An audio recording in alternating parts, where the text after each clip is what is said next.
Le invito a abrir su Biblia en la carta a los Efesios.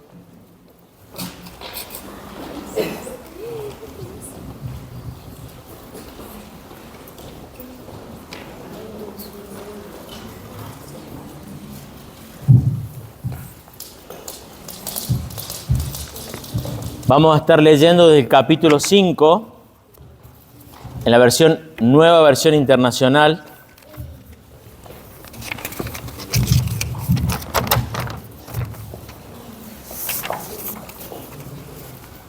Vamos a leer el pasaje completo y luego vamos a reflexionar en el mensaje. Vamos a empezar desde el versículo 21. Dice así la palabra de Dios. 21. Dice: sométanse unos a otros por reverencia a Cristo. Ese es el título, digamos.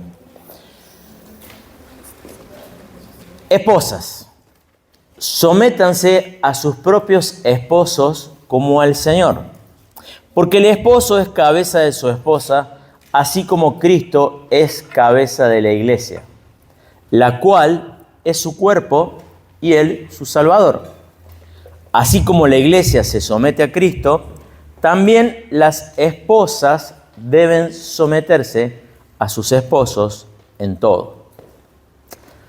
Versículo que sigue: esposos, amen a sus esposas, así como Cristo amó a la iglesia y se entregó por ella para hacerla santa. Él la purificó, lavándola con agua mediante la palabra, para presentársela a sí mismo como una iglesia radiante, sin mancha ni arruga, ni ninguna otra imperfección, sino santa e intachable. Asimismo, el esposo debe amar a su esposa como a su propio cuerpo. El que ama a su esposa se ama a sí mismo, pues nadie ha odiado jamás a su propio cuerpo. Al contrario, lo alimenta y lo cuida, así como Cristo hace con la iglesia. Porque somos miembros de su cuerpo. Por eso dejará al hombre a su padre y a su madre y se unirá a su mujer, y los dos llegarán a ser uno solo. Esto es un misterio profundo. Yo me refiero a Cristo y a la iglesia. En todo caso, cada uno de ustedes también ame a su esposa como a sí mismo, y que la esposa respete a su esposo. Esta es la palabra del Señor. Déjeme decirle que cuando uno tiene que exponer un pasaje como esto, obviamente es una posición incómoda. ¿Bien? Es una posición donde uno tiene temor y cierto miedo, como el que tuvimos anoche con Ricardo y Juan Marcos. Déjenme que le cuente. Ezequiel tuvo en gracia invitarnos a ver el partido de instituto con River, y ayer por primera vez, como hace mucho, se abrió la oportunidad de que los visitantes vinieran, ¿no? Entonces había hinchas de River e hinchas de instituto. Y nosotros vinimos y nos introducimos por la parte que estaban los hinchas de River. Y la verdad que eran un montón los hinchas de River. Y nos dejamos seducir por las remeras de River. Entonces nos compramos cada uno una remera de River. Pero olvidándonos que la entrada que Ezequiel nos había comprado era en la hinchada de instituto. Entonces íbamos ahí los tres. Empezamos, obviamente nos cubrimos, ¿viste? Pero cuando llegamos hacia un calor bárbaro, nos sacamos y se escucha de atrás: ¿viste lo que vi yo? Y después empezaron, si hubiera ganado el instituto no pasaba nada, pero empezó un gol de River, segundo, tercero, cuarto, y se escuchaba de aquel lado: los vamos a destruir a los infiltrados, decían. Entonces, pero bueno, yo la verdad ya tenía más o menos pensado lo siguiente: si podía sortear todos los hinchas de instituto, la idea era saltar la valla e ir con los hinchas de River.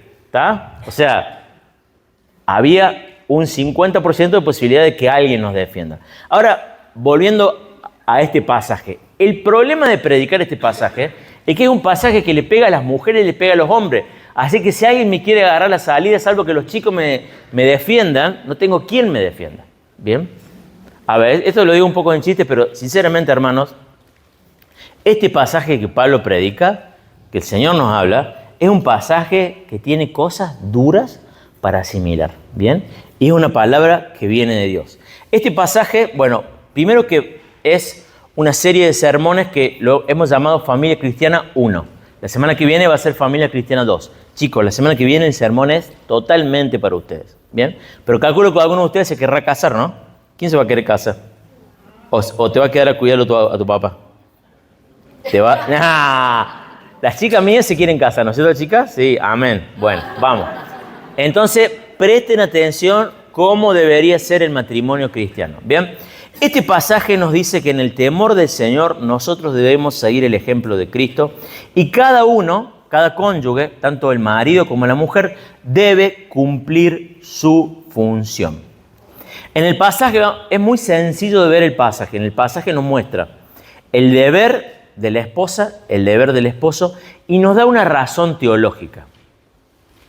A diferencia de en Colosenses 3:18, Pablo lo tira así seco, dice, los maridos amen a las esposas sométanse a los maridos, así seco.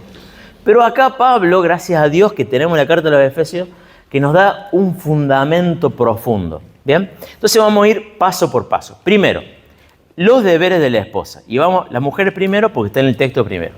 Dice, esposas, y este es el deber, sométanse a sus propios esposos como el Señor. ¿Bien?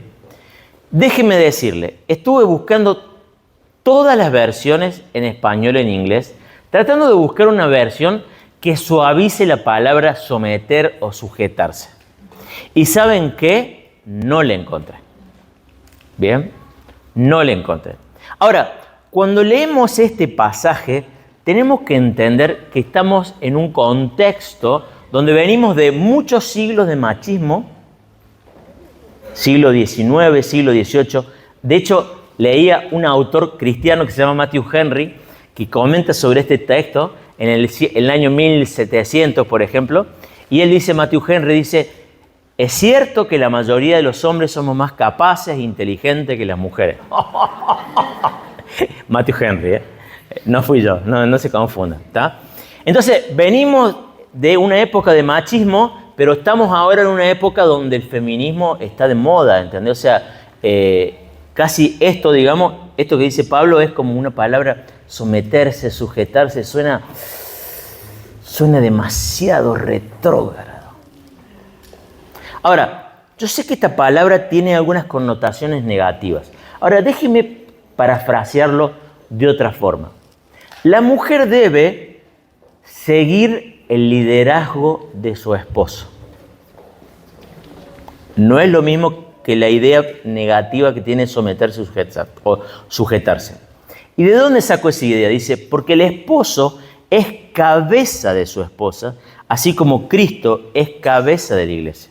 O sea, la idea es que la mujer debe seguir el liderazgo de su marido. Debe seguir el liderazgo de su marido porque el marido es la cabeza. Ahora, ¿cuál es la condición caída a la cual este texto trata de corregir? Y esto se lo tiro como un tip siempre. Cada vez que usted lea la Biblia, fíjese qué condición caída o por consecuencia del pecado este pasaje trata de corregir. Y acá trata de corregir tanto algo de la mujer como del hombre, pero vamos a empezar por la mujer, que es lo que nos trae. La mujer le cuesta seguir el liderazgo del marido. Si no fuera así, digamos, no estaría este pasaje. Bien. Y encima es muy difícil, porque acá dice, sométanse a sus propios esposos como el Señor. Y hermana, déjeme decirle una mala noticia. Su marido no es el Señor.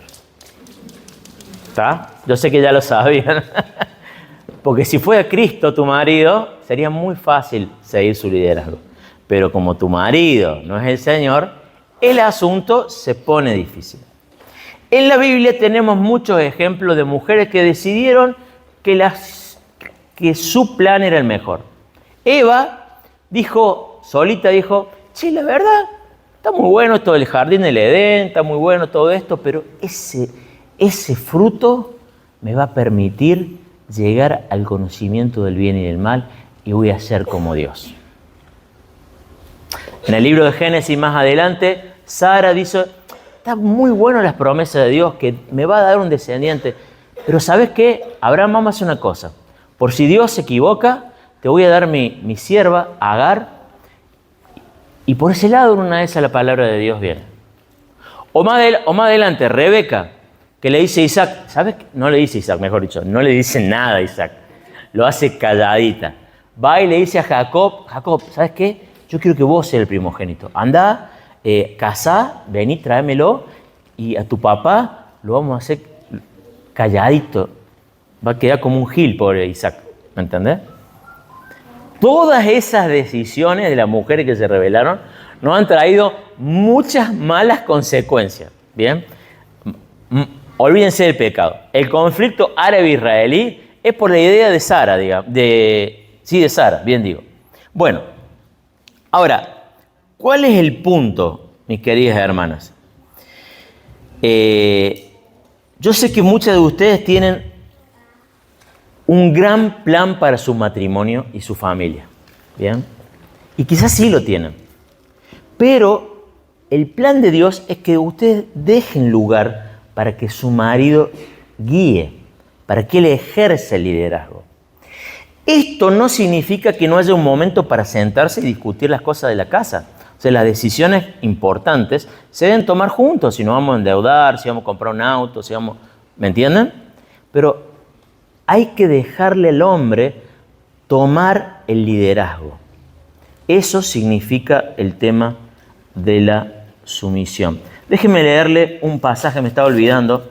Dice, de un texto, dice, en estos versículos se enuncia claramente el deber de la esposa de someterse a su propio esposo. Escuche bien, dice, aunque existe una igualdad espiritual ontológica entre hombres y mujeres, esto de igualdad espiritual ontológica, ontos viene del ser, o sea, como seres, el hombre y la mujer somos iguales. Somos iguales, pero hay diferencias, dice, pero hay diferencias físicas, posicionales y funcionales. Hay funciones designadas para el esposo y la esposa que el ser humano no puede cambiar porque Dios así lo ha ordenado. Dios así lo ha ordenado. Ahora, yo sé que esto suena muy fácil en los papeles, es difícil en el día a día, porque la verdad, recuerdo cuando estudiaba en el seminario, tenía una idea muy romántica y la realidad es que los problemas más frecuentes en una iglesia son el problemas entre el marido y la mujer. Y si nosotros podemos entender, tanto el hombre como la mujer, este pasaje y llevarlo a la práctica, no vamos a resolver el 99% de conflictos que tenemos como iglesia. Pedro, en 1 de Pedro capítulo 3, nos da luz, creo, y nos muestra cuál debe ser el rol de la mujer. Y déjeme decir una cosa, el rol de la mujer no debe ser darle un mensaje, un sermón a su marido sobre sus deberes todos y cada santo día, digamos. ¿Bien? Porque en definitiva, ¿qué produce eso? Si vos le predicás a tu marido, o le llenás la cabeza, digamos, no lo vas a convencer. ¿Sabés cómo lo vas a convencer a tu marido? 1 de Pedro capítulo 3 dice así.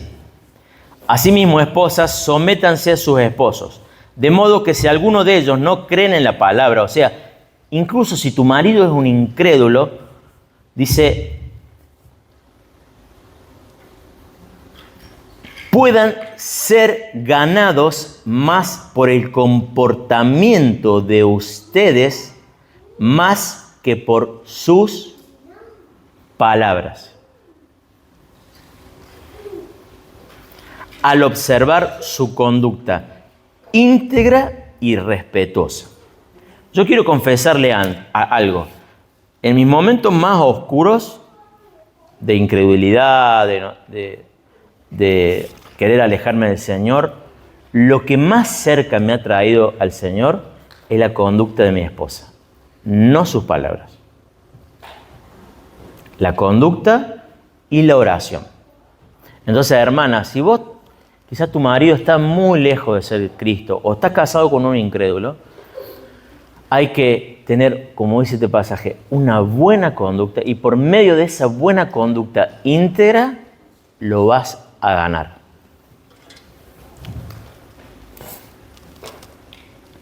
Continúa el pasaje, dice, y ya terminamos, chicas, tengan paciencia.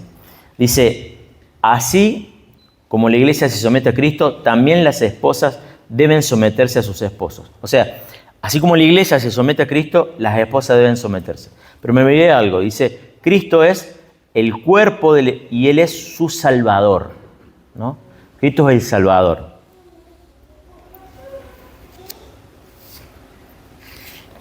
Bien, ese es el deber de las mujeres. Vamos los hombres.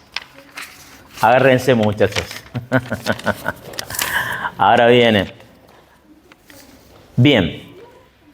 Dice el versículo siguiente, dice, esposos, amen a sus esposas, así como Cristo amó la iglesia y se entregó por ella para hacerla santa.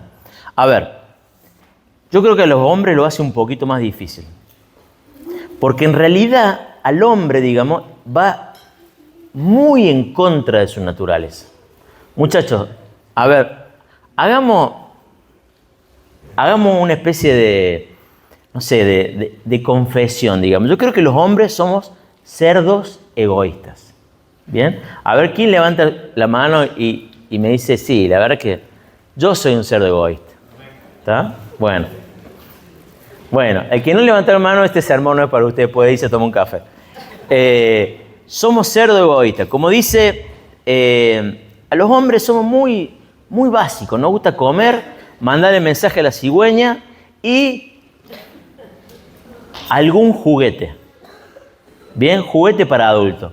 Algunos, no sé, se la gastan en auto, otros tienen avioncito, otros vamos a la cancha y la dejamos clavada de las 7 de la tarde a las 12 de la noche a tu mujer con los chicos. Somos egoístas. ¿Conocen alguno así? Bien. Bueno. ¿Está? Ahora, ¿se acuerdan los ejemplos que habíamos puesto, no? Habíamos puesto el ejemplo de Eva, el ejemplo de Sara y el ejemplo de Rebeca, ¿está? Pero ¿qué hubiese pasado si Adán hubiera sido un buen líder? ¿La hubiera dejado sola? No. No lo hubiera dejado sola. Adán había sido llamado a cuidar del jardín del Edén. ¿Qué hacía la serpiente en el jardín del Edén? ¿Quién tenía que cuidar el jardín del Edén? Adán. ¿Se dan cuenta de la falta de liderazgo de Adán? Abraham. Escúchame, vos lees el libro de Génesis, vez tras vez Dios se le aparece a Abraham y le dice, te voy a dar un hijo, te voy a dar un hijo, te voy a dar un hijo, te voy a dar un hijo. Y la mujer le trae con la opción B y Abraham accedió.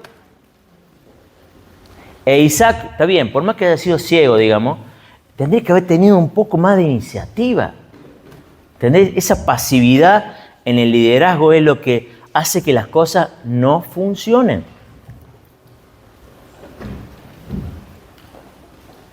No funcionan. Ahora, al hombre se nos pide esto que creo que es tan difícil porque es un amor sacrificial. Es un amor que sirve al otro. Bien, Jesús es el ejemplo de servicio. Cuando todos los demás discípulos se habían hecho el sota, digamos, porque nadie quería lavar los pies al otro, Jesús ¿qué hizo? Se agachó, le abrió en mano y le lavó los pies a todos. Ese es el ejemplo que debemos seguir nosotros como maridos. El ejemplo de Jesús. Ahora fíjese algo muy interesante que me llamó la atención. Dice,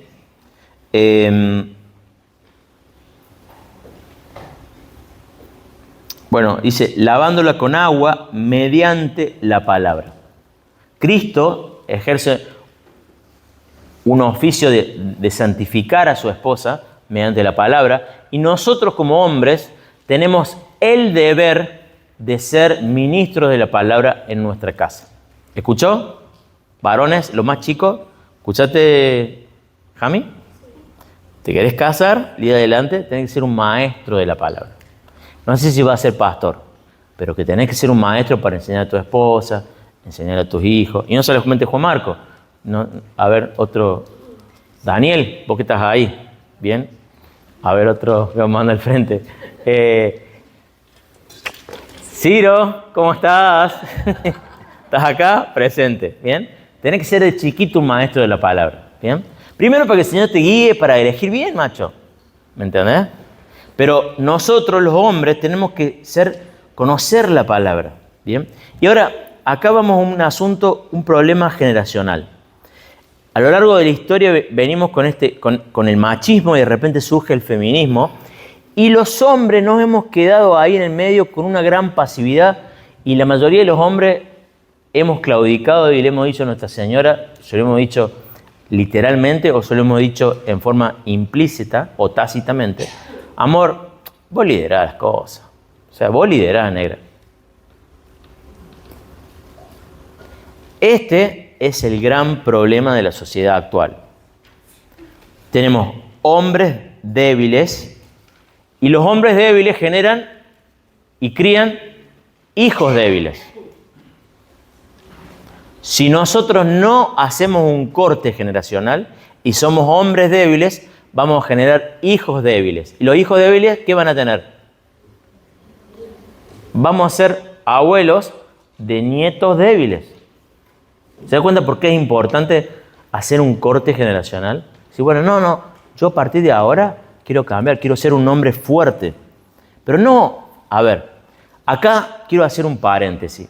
Vamos a hacer imagínense una típica momento de consejería. Está la mujer, está el hombre. La mujer viene y dice, pero él no me ama como a Cristo. Y el hombre dice, pero ella no se sujeta. Y la mujer dice, bueno, yo voy a empezar a sujetarme el día que vos empecés a amarme. Y el vago le dice, no, hasta que vos no te sujetes yo no te amo. Y así, ¿me entendés? ¿Y cuántos años pueden pasar así hasta que no dan el primer paso el otro? Pueden pasar 30 años de casado y pelear toda la vida, digamos, porque ninguno hace lo que debe hacer. Y acá está el punto, que quiero recalcarlo de vuelta. Este deber no es, mira, ¿sabes qué? Vos tenés que amar a tu esposa como Cristo amó a la iglesia si tu esposa se sujeta. ¿Dice así el pasaje? O vos debés sujetarte a tu esposo si tu esposo es amante como Cristo. ¿Dice eso el pasaje? No. Cada uno tiene que hacerse cargo de lo que la palabra de Dios dice, independientemente de la obediencia o desobediencia del otro. Entonces, el rol de la mujer es seguir el liderazgo del hombre y el rol del hombre es guiar y ser amante y servicial, así como Cristo amó a la iglesia. Ahora, déjeme decirle algo. Esto es una situación de conflicto, ¿bien? Dice Santiago 4, dice que ¿de dónde surgen los conflictos entre nosotros? De las pasiones, de los deseos que surgen entre nosotros. Bueno, le voy a contar algo que pasa en mi familia, ¿bien? Lo que yo quiero, lo que mi señora quiere y la realidad. Yo vengo muy cansado de trabajar luego de salvar muchas vidas. Eso es lo que siento, ¿viste? Después de salvar muchas vidas y espero golpear la puerta y que los chicos vengan y me digan, papi, tomá, acá está me den un abrazo y un beso, me digan, acá está el control remoto, sentate en el sillón, la mami ya tiene la comida lista y mi señora está, pero bella, hermosa, perfumadita. Y me dice, mi amor, ya está la comida, los chicos ya están todos estudiados, listos para ir al baño, listos para dormir, está listo para el colegio, ¿viste? Entonces, eso es la expectativa. Dígame, hermano, si no esperan eso. Qué lindo, amén. Hermoso llegar a casa así, ¿me entendés? Vos llegás, los chicos te saludan, tu señora te da un beso, te recibe con la comida, te dejan el espacio para ver la tele, ¿viste? Y mi señora tiene una expectativa diferente, ¿bien? Cree que estuve todo el día rascándome en el consultorio porque no hacía nada. Entonces tengo que llegar a ayudar a los chicos con las tareas, no sé, limpiar algo, ¿viste? No sé. Después le preguntan a mi señora, pero la realidad ¿cuál es? Golpeo el timbre, los chicos están jugando a la Play, me abren, no me saludan, al perro lo saludan mejor que a mí. Llego, mi señora está haciendo la tarea con los chicos, no hay, negra, ¿qué hay para comer? No sé nada. No sé nada. ¿Me entendés? Dígame, no somos los carbones los únicos, ¿está? Bueno, entonces, a ver, llega un momento donde vos tenés que, ella y yo, tenemos que ponernos de acuerdo y decir, bueno, negra, está bien. Mira, yo hago las compras y vos seguís con los chicos. O yo los ayudo a los chicos y vos seguís con las compras. Dependiendo del tema. Si es matemática, generalmente me toca a mí. Si es castellano, le toca a ella. Bueno, vamos a ver cómo. Se dan cuenta cómo, digamos, tenemos que negociar, porque la vida no es siempre color de rosa. ¿Está? Para los que están recién casados, todavía no tienen chicos, se pone muy difícil. ¿Está? Y más cuando se ponen adolescentes. Bueno, ahora, hermanos, ahora viene la parte más hermosa. ¿Bien? Ah, no, falta un poquito. Falta una cosita más. Falta un palito más. ¿Está? Bueno, acá en el pasaje hay como una cita del Antiguo Testamento. Vienen lo que dice abajo, dice, por eso dejará el hombre a su padre y a su madre, y se unirá a su mujer, y los dos llegarán a ser uno solo. Esta frase que la escucharon en todos los casamientos, donde el padre, el sacerdote, o a veces también el juez dice, bueno, los uno hasta que la muerte los separe, en pobreza, en enfermedad, en calamidad, en lo que sea, digamos. Bien, bueno, esto nos recuerda la indivisibilidad del pacto. Hermanos, quiero recordarles, hay una palabra que empieza con D y termina con O, que tiene 2, 4, 5, 6, 7, 8 letras, la palabra divorcio, que es una palabra donde dice el libro de Malaquías, capítulo 2, versículo 16, dice, yo aborrezco el divorcio, dice el Señor. Hermanos, tenemos que luchar, y yo estoy agradecido porque hay muchos acá que están luchando y la vienen ganando. A veces perdemos algo, pero la vienen ganando porque le han creído a Dios y saben que el matrimonio es lo que Dios quiere.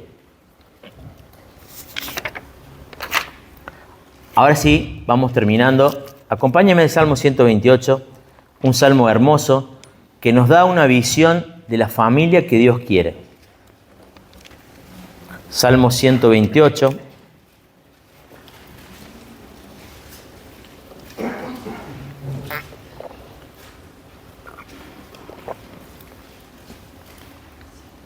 Salmo 128 dice, dichosos todos los que temen en el Señor, temen al Señor, los que van por sus caminos.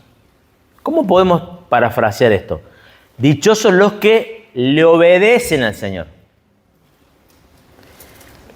Lo que ganes con tus manos, eso comerás, gozarás de dicha y prosperidad. Y fíjense, esta es la parte más linda, dice, en el seno de tu hogar, tu esposa será como vid llena de uvas. Alrededor de tu mesa, tus hijos serán como vástagos de olivo.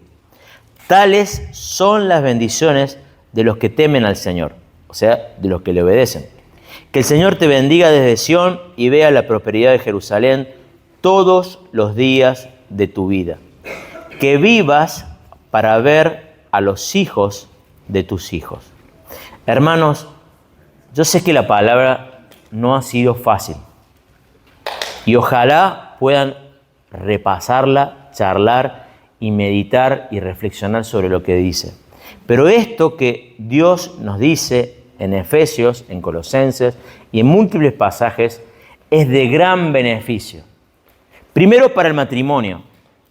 ¿Saben qué? No hay nada más lindo que un matrimonio feliz. no sin problemas, pero un matrimonio feliz, donde el hombre es el consejero, es el mejor amigo, aquel en quien podés confiar. Donde la mujer es tu palomita preciosa, tu dulce mujer, en la que te deleitas. Donde los hijos se crían como si fuera el jardín del Edén, no sin problemas. Porque ¿qué pasa, hermanos? Cuando el matrimonio anda mal, todo anda mal. Y los hijos no se crían en el jardín del Edén. Se crían en un campo de batalla, donde el día a día es la violencia. Estaba escuchando a un psiquiatra que habla de la importancia de los 3 primeros años de vida y habla de la importancia del trauma. Y el trauma son las agresiones, los gritos constantes, las peleas, las batallas, la violencia. Ese daño que se produce en los 3 primeros años de vida, a ese chico lo pueden llevar por muy mal camino. Por la gracia de Dios, ese chico puede tomar buenas decisiones, o sea, no está determinado a errar, pero quiero exhortarlo a que lo que nosotros decimos y hacemos en nuestro hogar tiene implicancias para la generación que sigue y la siguiente. Porque ese niño traumado va a ser un papá que va a generar hijos traumados. Por eso, fíjense, el Salmo 128 dice, vas a ver la prosperidad todos los días de tu vida y vas a ver a los hijos de tus hijos. Y lo vas a ver en prosperidad.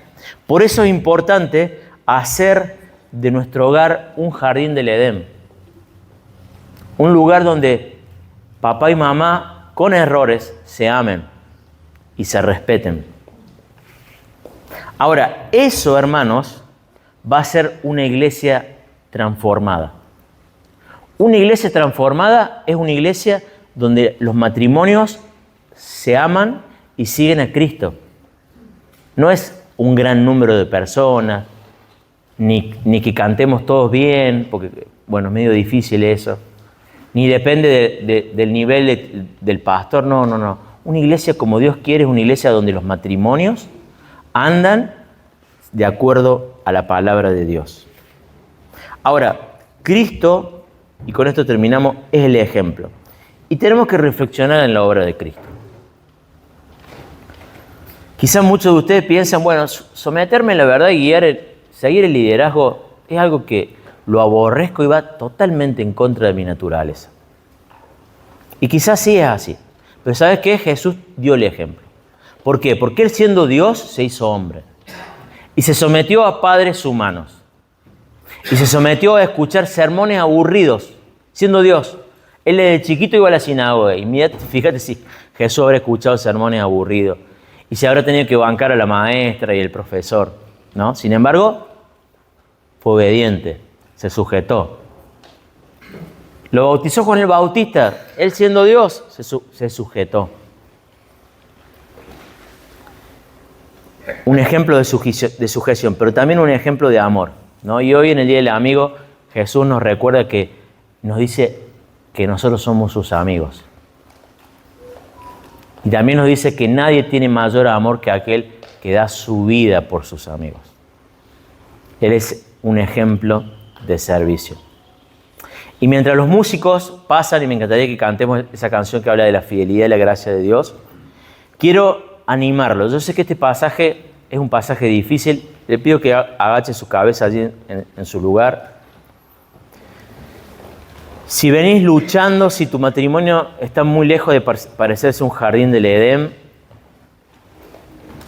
quizás este es el momento donde volver a casa y pedirnos perdón mutuamente y empezar de nuevo. Si hay algo que es hermoso de la vida cristiana es que siempre Dios nos da la oportunidad de empezar de nuevo y ser ese matrimonio, esa familia que Dios quiere. Ese matrimonio donde Dios reina. Ese matrimonio donde nuestros hijos viven en un lugar seguro. Donde la serpiente no habita. Donde la serpiente no los daña.